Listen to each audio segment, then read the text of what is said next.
Pemirsa, kita ke informasi lainnya. Ledakan yang terjadi di pabrik bioetanol di Mojokerto, Jawa Timur menyebabkan sejumlah bangunan rumah warga mengalami rusak. Ledakan yang terjadi pada Senin petang itu juga menyebabkan warga desa Gempol Kerep yang berada tak jauh dari pabrik mengalami trauma. Warga meminta pihak pabrik lebih memperhatikan kenyamanan dan keamanan warga di sekitar lokasi. Sementara itu, 7 korban masih menjalani perawatan di Rumah Sakit Gato, Mojokerto.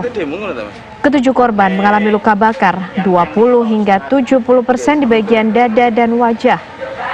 Para korban ini merupakan pekerja konstruksi yang sedang melakukan pekerjaan di lokasi ledakan.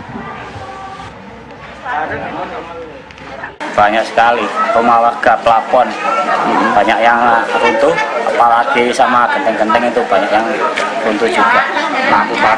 Ini keinginan warga seperti apa, Mas? Keinginan warga sepertinya satu, ingin nutup pabrik etanol ini, tutup total. Kalau enggak ada dua pilihan, kalau mau berlanjut harus warga paling terdekat harus dilandas, Dikosongkan gitu ya? kosongkan, atau keterjaminan dari warga. Lalu bagaimana penyelidikan mengenai meledaknya pabrik bioetanol di Mojokerto, Jawa Timur? Kami ajak Anda pemirsa untuk berbincang dengan Kapolres Mojokerto AKBP Dedi Supriyadi. Selamat siang, Pak Kapolres. Selamat siang, Mbak. Ya, Pak Kapolres, sudahkah diketahui dan didapatkan penyebab pasti dari adanya kebakaran dan juga meledaknya yang terjadi di pabrik bioetanol? Ya, jadi dapat kami jelaskan bahwa sejak Senin sore hingga hari ini kami masih melakukan pendalaman olah TKP bekerja sama dengan Lapor Surabaya untuk menentukan sebab-sebab terjadinya kebakaran. Tapi sudah ada, Pak, indikasi yang mengarah kepada penyebab terjadinya kebakaran ini? Ya, jadi perlu kami informasikan bahwa PT Enero yang memproduksi bioetanol ini sedang melakukan aktivitas pengerjaan pembangunan fisik maupun tangki dan pemipaan yang ada di lokasi pabrik, dan kebetulan juga di situ sedang dilakukan adanya uji coba terhadap kapasitas tangki tersebut, sehingga berdekatan dengan tangki tersebut ada dilakukan aktivitas pengelasan.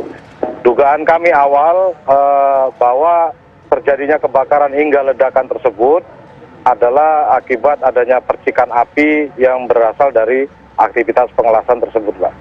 Pak Kapolres, kalau bisa digambarkan lokasi dari pabrik bioetanol dengan permukiman warga ini seperti apa, Pak? Harusnya memang bukankah ada zona-zona atau ring 1 yang kemudian aman dari lokasi? Ya, dapat kami informasikan bahwa memang tidak jauh dari lokasi pabrik ini memang ada permukiman warga yang memang saat pasca kejadian adanya beberapa rumah warga yang mengalami kerusakan, dan itu sedang kami lakukan pendataan bekerja sama dengan aparat desa maupun kecamatan yang nantinya pihak perusahaan akan melakukan ganti rugi terhadap segala kerusakan yang terjadi. Dan sudah adakah, Pak, keterangan ataupun saksi yang diperiksa dari adanya peristiwa ini, baik dari pihak perusahaan ataupun lainnya? Ya, jadi sampai sejauh ini kami sudah melakukan interogasi kepada beberapa pekerja yang saat itu memang sedang melakukan aktivitas pengerjaan pembangunan fisik maupun pemipaan. Hasil interogasi tersebut perlunya nantinya pendalaman dari dukungan olah TKP dari Lapor Polri Cabang Surabaya. Nantinya akan diketahui simpulan sebab terjadinya kebakaran.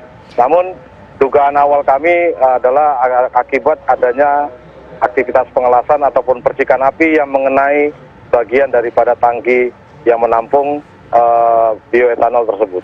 Baik, kita tunggu bersama, Pak, nanti hasil penyelidikan lebih lanjut dari peristiwa ini. Terima kasih AKBP Dedi Supriyadi, Kapolres Mojokerto, sudah bergabung bersama kami di Kabar Siang. Pemirsa, kami masih akan kembali hadir untuk Anda usai jeda.